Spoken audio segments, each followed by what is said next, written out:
Assalamualaikum warahmatullahi wabarakatuh. Perkenalkan, nama saya Dwi Wiji Astuti. Saya adalah mahasiswa PPG dari Universitas UHAMKA. Hari ini saya akan mewawancara rekan kerja saya untuk mengambil nilai LK 1.2. Kita langsung saja mulai ya. Silakan Ibu perkenalkan diri. Terima kasih. Perkenalkan, nama saya Ibu Nurayuni. Saya mengajar di SD Terpadu Al-Farabi kelas 6. Baik Ibu, apa yang bertanya silakan.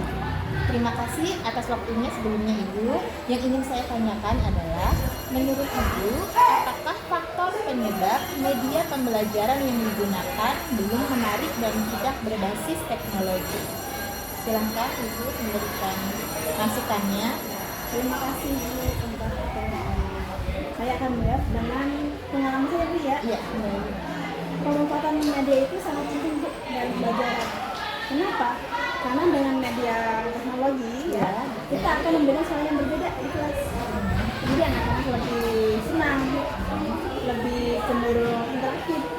Kemudian dan bisa apa? Menggali berpikir dia lebih kritis lagi. Ya benar. Karena kalau dengan media itu, jadi anak-anak lebih fokus dulu, mungkin ke videonya, ke PowerPoint-nya, seperti itu. Contoh misalnya gini, kita berikan video tentang seorang anak yang sedang berkendara motor tanpa menggunakan helm. Nah, dari video itu anak-anak dapat respon atau ini pasangan ya. Jadi, oh anak ini dia pakai helm. Artinya apa? Artinya dia belum melaksanakan kewajibannya dengan baik. Nah, nanti anak-anak akan berpikir kalau dia nggak melakukan kewajibannya ini, yang dampaknya apa? Mungkin bisa kecelakaan, mengganggu orang lain seperti itu juga. Jadi memberikan rangsangan untuk mereka berpikir kritis. Iya benar. Jadi anak-anak benar-benar real. Ini loh contohnya seperti ini loh. Contoh pelaksanaan dan kewajiban, bagaimana melaksanakannya dan apa akibatnya kalau kita tidak melaksanakan kewajibannya. Jadi harus ditampilkan di Videonya itu, jadi anak-anak tahu benar langsung. Cuma emang nggak semua ya Bu ada medianya. Sekolah itu nggak semuanya. Mungkin mungkin nggak ada sarplasnya kurang di sekolah, nggak ada laptop, kemudian juga nggak ada internet, kemudian proyektor nggak ada, mungkin terbatas. Jadi ganti-gantian sama yang lainnya. Itu pun sangat mengganggu sekali ya Bu ya, kalau misalkan si kelas ini mau menggunakan ini tapi nggak dipakai, jadi kan mengganggu sekali. Kemudian selain itu guru belum bisa menggali kemampuan mereka dalam memanfaatkan media teknologi. Contoh, guru belum bisa mengkreasikan PowerPoint. Kemudian guru belum bisa mengedit video. Jadi kalau guru tidak bisa menampilkan video atau PowerPoint, maka dia akan status saja Bu kemampuannya, nggak akan berkembang. Iya, jadi nanti ngaruh ke anaknya. Jadi ya gitu-gitu aja, jadi monoton gitu. anak merasa bosan di Iya, kelas bosan gitu ya. Jadi hanya gurunya doang yang aktif gitu, jadi bukan anaknya. Iya. Baik, untuk pertanyaan selanjutnya Ibu, menurut Ibu, apakah faktor penyebab kurangnya motivasi, sikap disiplin, dan rasa tanggung jawab siswa terhadap dirinya sendiri maupun terhadap lingkungannya? Silahkan boleh diberikan masukannya Ibu. Baik Bu, ya. Untuk disiplin itu ada beberapa faktor ya Bu. Mengapa sih anak-anak sekarang itu berat? Satu, kurangnya motivasi dari diri mereka sendiri. Kenapa? Karena kalau dalam diri itu ada motivasi yang tinggi, maka tingkat disiplin itu sudah tinggi. Contoh misalnya, anak itu saya pengen jadi juara kelas. Kalau dia sudah memotivasi, maka dia akan berusaha bagaimana dia belajarnya, kemudian mengatur waktu belajarnya, mengatur waktu mainnya. Dia akan belajar disiplin waktu seperti itu. Kemudian yang kedua, faktor dari keluarganya. Kita lihat bagaimana di keluarga dia, bagaimana kebiasaan dia di keluarganya. Contoh misalnya ini, orang tuanya terbiasa di malam bangun siang, maka itu akan berpengaruh ke anaknya, akan menirukan. Mencontoh kebiasaan perilaku di rumah. Iya, benar. Jadi itu akan mengganggu sekali karakter dan disiplin mereka. Yang ketiga yaitu faktor dari lingkungannya, dari teman-teman dia bermain. Ya. Kalau dia bermain dengan teman yang benar-benar disiplin, maka dia akan ikut. Tapi kalau dia bermain dengan teman yang main di luar gak pernah belajar, dia akan ikutan. Ini akan Terpengaruh ya. Jadi kita sebagai guru dan orang tua ya, satu kita bagaimana caranya kita bisa menjaga anak kita selalu memberi wejangan, kamu harus gini-gini loh, nanti kalau kamu jadi gini akibatnya, tapi dengan cara yang lembut. Nasihat. Untuk pertanyaan selanjutnya Ibu, menurut Ibu, apakah faktor penyebab masih rendahnya pemahaman siswa terhadap teks bacaan maupun teks soal seperti soal HOTS dan sebagainya? Silahkan diberikan tanggapannya Ibu. Terima kasih Bu ya. Ini tentang literasi ya Bu ya? Iya betul sekali. Memang sebagian besar anak-anak sangat terkenal sekali Pak informasi bacanya. Kenapa hal itu? Satu, mungkin bacaannya menurutnya kurang menarik. Kecil-kecil. Contoh gak nih?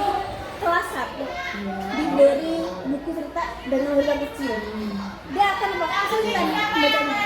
Jadi sehingga kalau misalnya anak kelas 1 akan disediakan hurufnya mungkin lebih gede lagi, jadi anak-anak lebih enak membacanya itu. Jadi terlihat ya. Kemudian yang kedua, tidak ada gambar. Tidak ada gambar.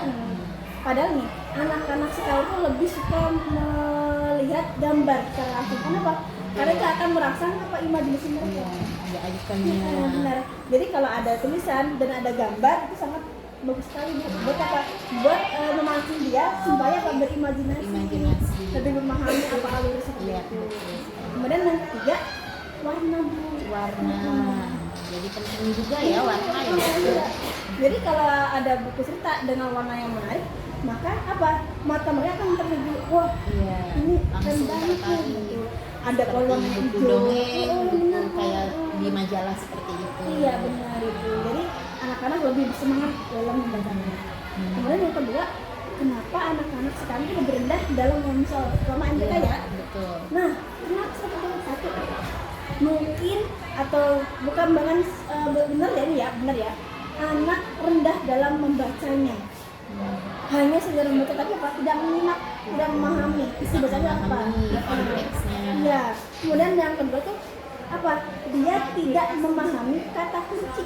Betul sekali ya. Jadi tidak paham terhadap soal. Contoh misalnya ini, ibu membeli 2 karung beras. Setiap karung berisi 10 kg. Nah, di sini udah ada kunci apa? Setiap. Iya. Kalau ada kata kunci berarti apa? Saya tanggung udah punya buat ini. Dan beras itu diberikan kepada tetangganya. Ada kata ini diberikan, artinya apa? Kita sobut kok ada di sana sih. Harus memahami kata kuncinya tersebut Iya, ya. kalau dia memahami kata kunci, maka dia akan mudah dalam mengoperasikan kalimat Kalimat menghafal. Soal hot sekalipun Iya. kalau paham kata kunci akan mudah. Ya, benar. Untuk pertanyaan selanjutnya Ibu, menurut Ibu, apakah penyebab relasi antara guru dengan wali murid tidak berjalan dengan baik atau tidak berjalan lancar seperti itu? Iya. Hubungan relasi ya guru sama satunya gitu. Betul sekali. Nah, kalau tidak terjadi dengan baik, lancar, itu si anak akan terkendala Bu. Ya. Jadi mungkin banyak ada sebagian besar orang yang sibuk kerja. Jadi nggak sempat tanya pada gurunya. Bahkan ada orang tua yang secara 100% itu menyerahkan kepada anaknya kepada gurunya. Ini anakku, aku serahkan ke sini, mau dari serah. Kayak itu sebenarnya nggak boleh ya. Kenapa? Karena anak itu kan bukan dari guru saja, tapi dari orang tua juga gitu. Jadi dia berperan aktif dalam apa? Melihat perkembangan anak. Kemudian yang perhatian ya. Perhatian. Kemudian yang kedua, orang tua kadang saat mengambil rapor tidak datang. Ada tuh momen yang paling penting, kan? Momen yang menyerahkan hasil belajarnya hasilnya. tapi tidak datang. Iya, itu kan ada juga yang seperti itu Iya ya. benar itu kan kok seperti itu sih? Ini anaknya loh. Iya. Harusnya kan dia tahu nih perkembangannya, apa yang diperbaiki, seperti itu. Nah, lalu bagaimana solusinya biar perkembangan anak tuh tetap diketahui sama tua? Satu, guru harus apa? Menjalin komunikasi dengan lancar. Mungkin WA atau IG, nggak apa-apa, atau dengan ke sekolah. Yang kedua, kondisi boleh. Yang kedua, guru harus memiliki catatan kepribadian anak, Kepribadian siswa di sekolah. Iya. Mau tunjuk, bawa apa?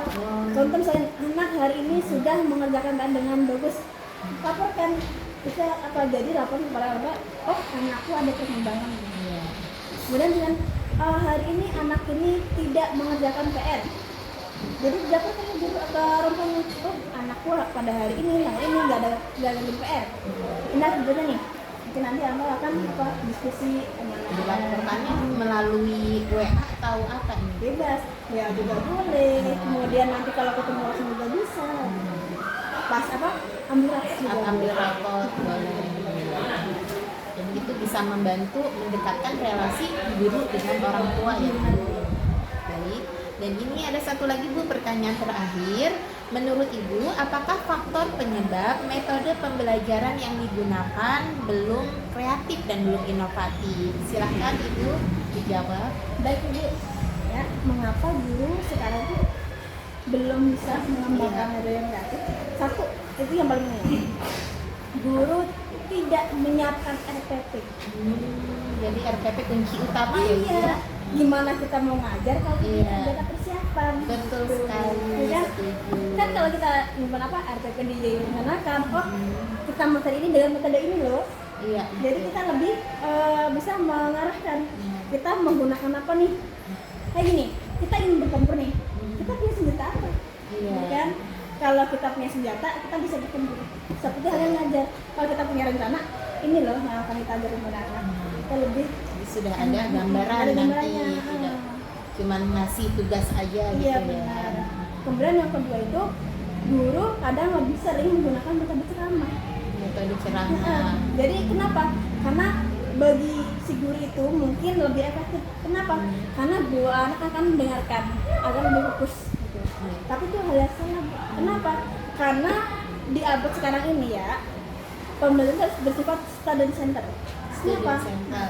Berpihak pada siswa, tidak boleh ke gurunya. Jadi saya itu bukan gurunya aktif. Iya. Kalau ceramah berarti gurunya yang aktif. Iya, jadi anak-anak harus dengerin gitu. Iya. Bosen gitu. Tapi kalau anak hanya pasif. Jadi nggak baik sekali ya buat perkembangan dia. Iya. Emang nggak apa-apa, cuma jangan seringnya. Yang terlalu sering, harus dikembangkan Iya, metodenya. dikembangin lain lah. Kemudian yang ketiga, guru kurang mampu menggali metode motivasi. Yang digunakan hanya ceramah, kemudian menulis, ya kan? Kali-kali lah anak belajar keluar, Iya. ya kan? Belajar belajar di perpus, Di luar.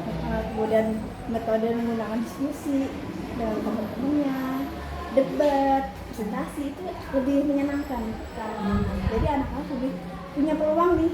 Aku punya peluang loh buat mengeluarkan pendapat saya. Itu lebih bagus. Jadi anak lebih berani. Jadi anak kritis dan kreatif juga ya Bu ya. Jadi bernalarnya langsung jalan gitu. Benar. Ya, ya baik Ibu, saya rasa sudah cukup apa yang Ibu sampaikan, luar biasa banget, menambah pemahaman dalam pembelajaran. Mudah-mudahan kita bisa mengaplikasikannya gitu kan, supaya yang saran dari Ibu biar bisa lebih baik lagi di kedepannya nanti. Terima kasih banyak Ibu atas waktunya. Assalamualaikum warahmatullahi wabarakatuh. Waalaikumsalam.